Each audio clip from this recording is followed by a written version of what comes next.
저는 올해 58살의 평범한 주부로 김선자라고 합니다. 평생 동안 남편인 상철 씨와 함께 작은 가게를 운영하며 두 아이를 키웠습니다. 우리는 큰 욕심 없이 살아왔고 소박하지만 행복한 노후를 꿈꿨습니다. 하지만 그 꿈은 한순간에 산산조각 났습니다. 그날은 아무렇지 않은 아침이었습니다. 평소처럼 시장에 가기 전 은행에 들러 통장 잔액을 확인했는데 눈앞에 보이는 숫자가 믿기지 않았습니다. 평생 모아온 돈이 전부 사라진 겁니다. 잔액이 왜 이래요? 무슨 일이 있었나요? 창구 직원은 당황하며 거래 내역을 보여줬습니다. 정체를 알 수 없는 출금 기록들이 이어져 있었습니다. 막대한 금액이 빠져나가고 있었습니다. 이건 제가 출금한 게 아니에요. 대체 누가 이런 짓을 한 거죠? 직원은 조심스럽게 말했습니다. 거래는 고객님 계좌에서 이루어졌습니다. 배우자분이 사용하신 것 같은데요. 저는 손이 떨리기 시작했습니다. 당장 집으로 달려갔습니다.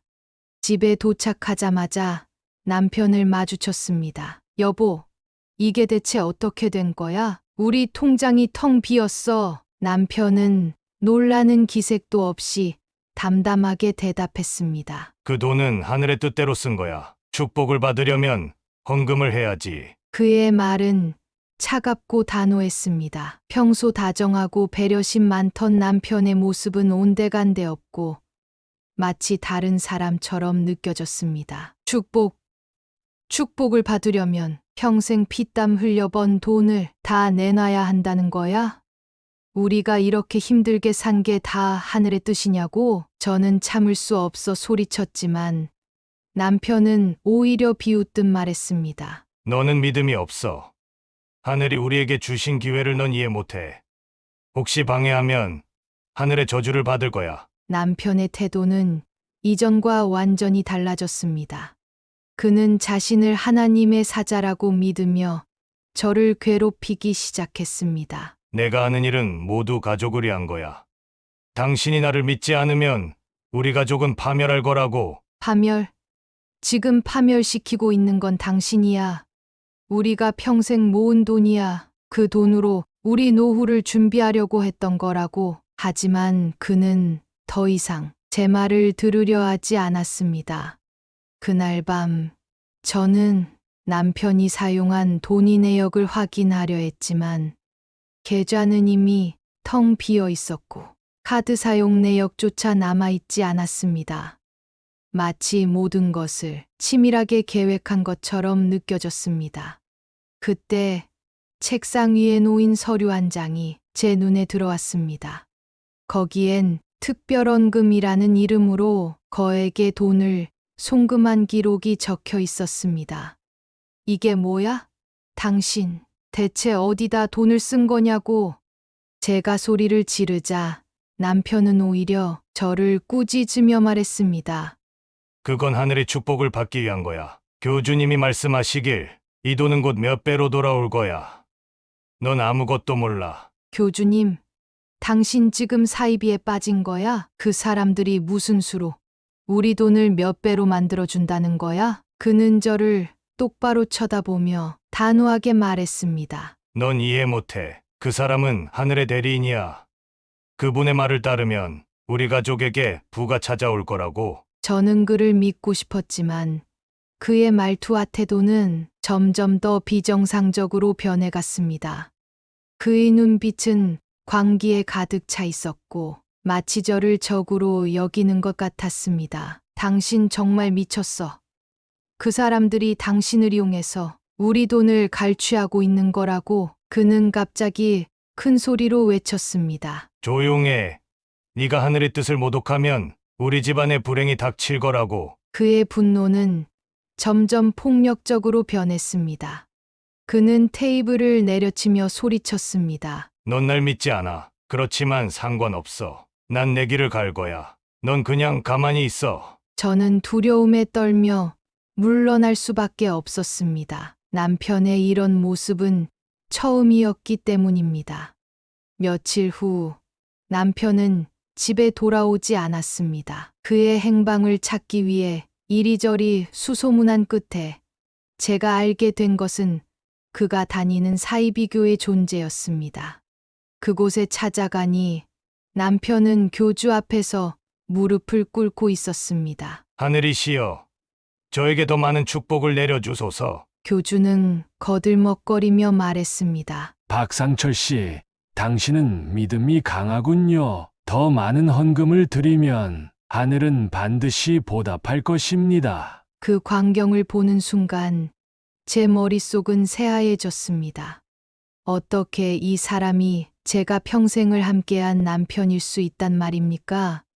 집으로 돌아와 저는 그를 붙잡고 마지막으로 설득하려 했습니다. 여보, 제발 정신 차려. 그 사람들은 당신을 이용하고 있어. 당신이 믿고 있는 하늘의 뜻은 진짜가 아니라고. 하지만 그는 냉정하게 말했습니다. 너 같은 사람은 절대 이해 못해. 내 길을 방해하지 마. 아니면 너도 하늘의 저주를 받게 될 거야. 저는 더 이상 말이 통하지 않는 남편 앞에서 절망할 수밖에 없었습니다. 그 순간 우리 가족은 끝났다는 것을 깨달았습니다. 남편은 이제 집에 있는 시간이 점점 줄어들었습니다. 하루가 멀다 하고 사이비교로 향하며 그곳에서 보내는 시간이 늘어났습니다. 그는 집에 돌아와도 기도라는 이름으로 혼자 방에 틀어박혔고 가끔은 한밤중에 큰 소리로 하늘의 뜻을 받들어야 한다며 외치곤 했습니다. 저는 남편의 상태가 점점 더 나빠지는 것을 느낄 수 있었습니다. 어느 날 저는 남편을 따라 몰래 그곳으로 들어갔습니다. 건물 안에는 저처럼 지친 얼굴을 한 사람들이 가득 앉아 있었습니다. 교주는 화려한 양복을 입고 단상 위에 서 있었습니다. 그는 손을 번쩍 들며 열변을 토했습니다. 여러분, 이곳은 선택받은 자만이 들어올 수 있는 성스러운 자리입니다.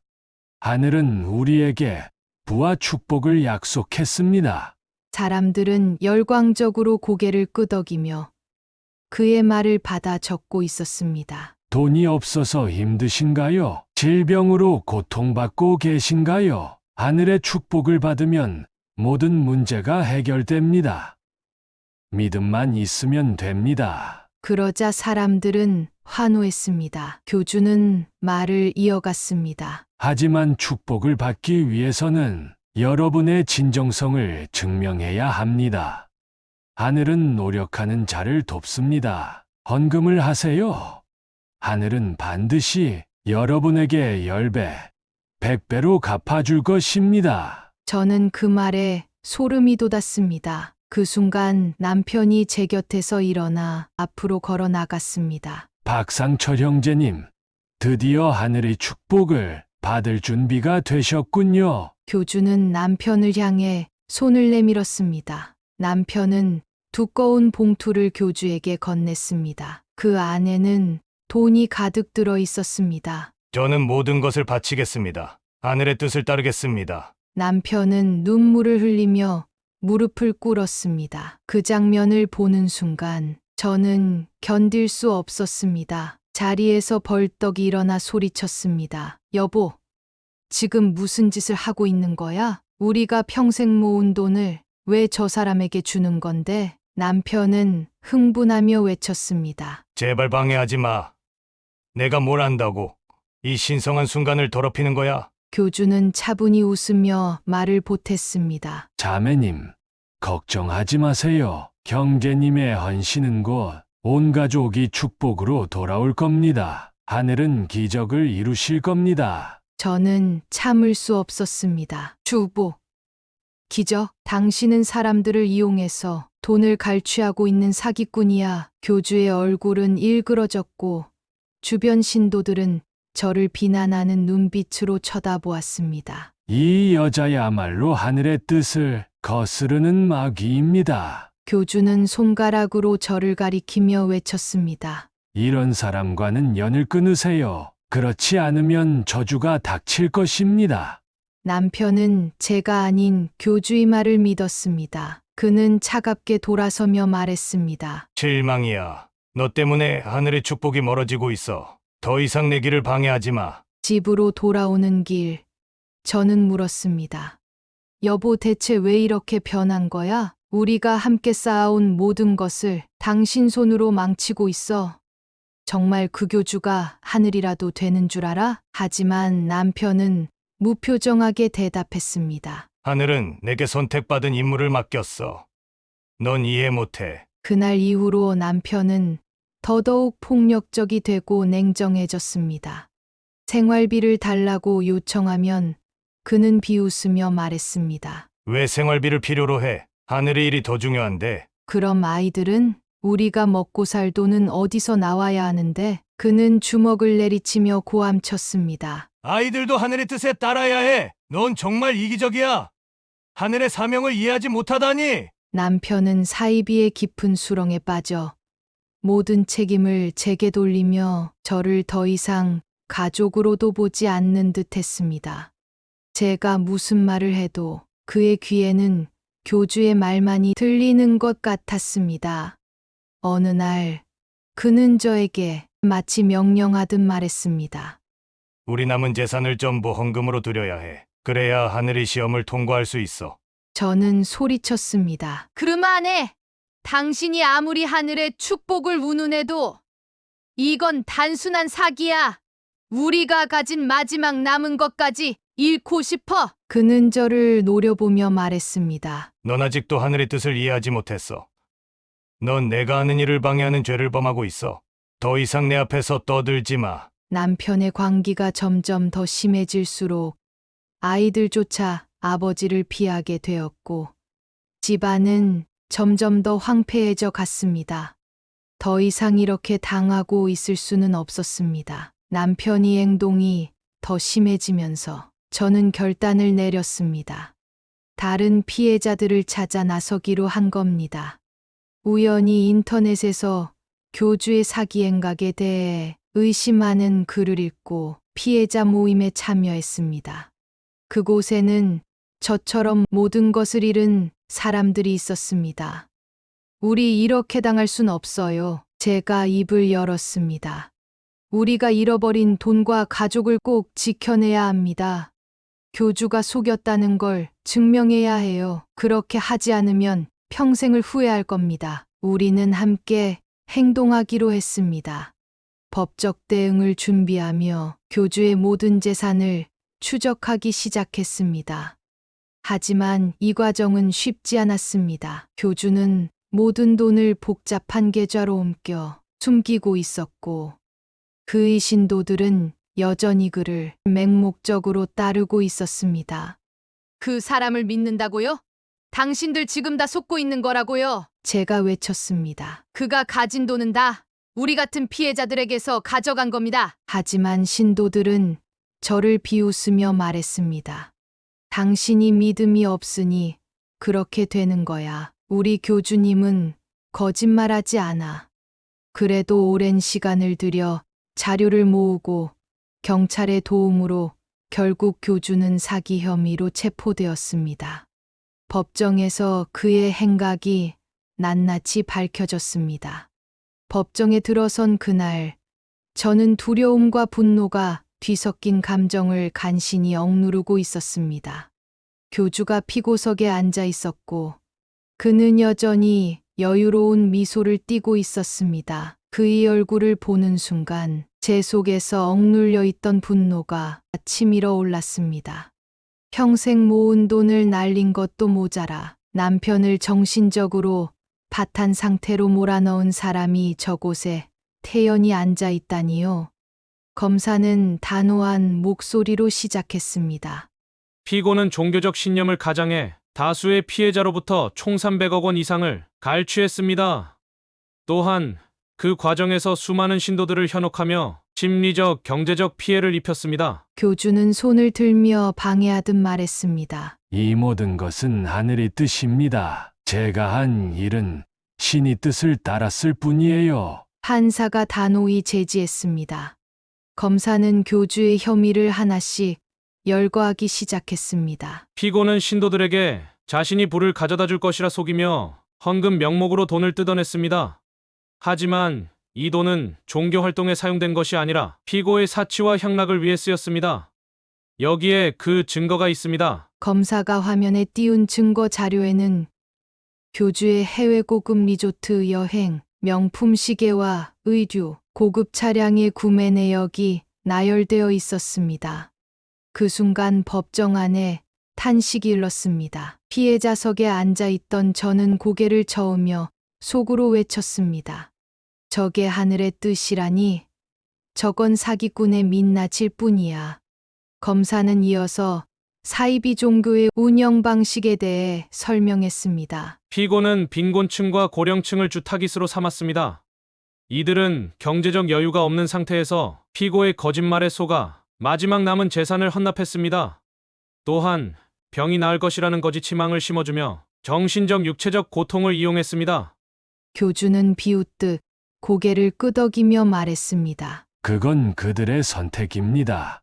저는 강요한 적이 없습니다. 하늘의 뜻을 따르겠다는 것은 그들의 자유의지였어요. 그의 태도에 저는 도저히 참을 수 없었습니다. 자리에서 벌떡 일어나 외쳤습니다. 그게 당신이 할 말입니까? 당신은 우리의 약함을 이용해서 모든 걸 빼앗아 갔어요. 그게 하늘의 뜻이라고요? 판사가 저를 진정시켰습니다. 검사는 교주의 범행에 대해 더 많은 증거를 제시했습니다. 피고는 신도들로부터 받은 헌금을 비밀 계좌로 돌렸으며 이 과정에서 다수의 불법 자금 세탁 행위가 있었습니다. 또한 신도들의 사생활을 위협하며 돈을 요구했습니다. 여기 녹취록이 있습니다. 녹취록에서는 교주의 목소리가 선명하게 들렸습니다. 네가 돈을 더 내놓지 않으면 하늘의 축복은 없을 거야. 그리고 자식들이 불행에 빠질 수도 있어. 그 책임은 네가 져야 할 거야. 법정 안에 있던 사람들이 충격에 휩싸인 듯 웅성거렸습니다. 교주는 여전히 태연한 얼굴로 말했습니다. 그건 단순히 종교적 지도자로서 충고한 것입니다. 신앙은 늘 희생이 필요한 법이죠. 검사는 마지막으로 그의 극악무도한 행동에 대해 정리했습니다. 피고는 종교를 이용해 다수의 피해자들에게 씻을 수 없는 상처를 남겼습니다. 경제적 파탄은 물론 가정 파괴와 정신적 트라우마를 초래했습니다. 이는 단순히 금전적 피해로 끝날 문제가 아닙니다. 피고의 죄질은 극히 나쁘며 엄중한 처벌이 필요합니다. 변호인이 교주를 대신해 변명했습니다. 피고는 단지 신앙을 전파하려던 것입니다.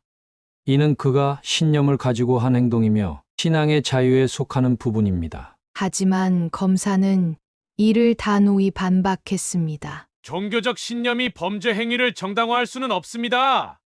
이 사건은 신앙의 이름으로 자행된 악질적인 사기 행위입니다. 결국 교주는 징역 15년을 선고받았습니다. 그 순간에도 그는 뻔뻔하게 미소를 지으며 말했습니다. 하늘은 아직 나를 믿고 계십니다.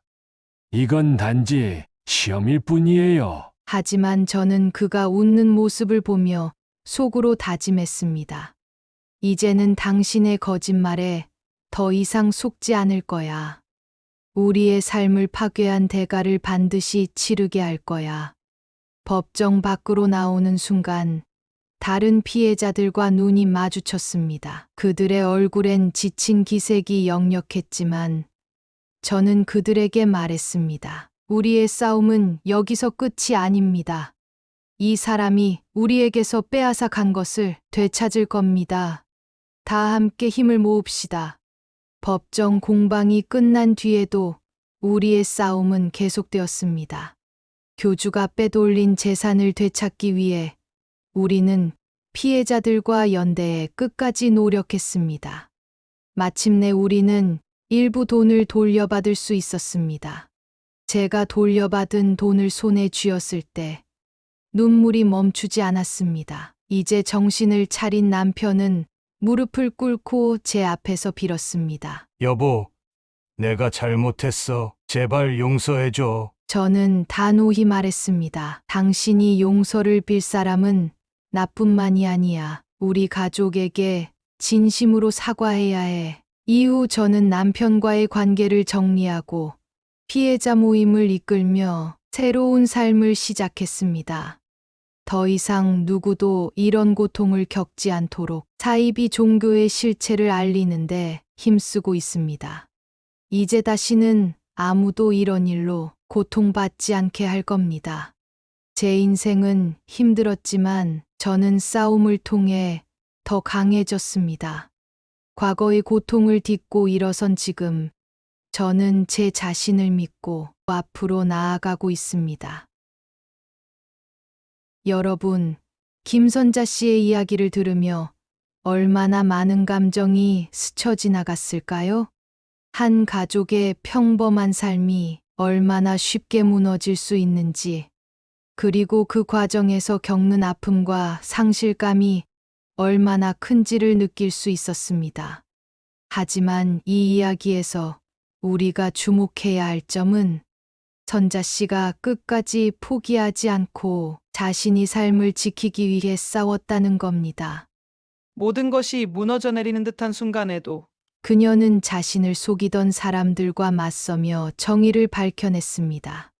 그 과정에서 고통은 컸지만 결국 그녀는 다시 일어서고 새로운 삶을 시작할 수 있었습니다.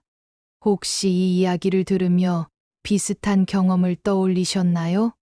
아니면 누군가에게 도움을 청하지 못하고 혼자 힘들어하고 계신가요? 꼭 기억하세요.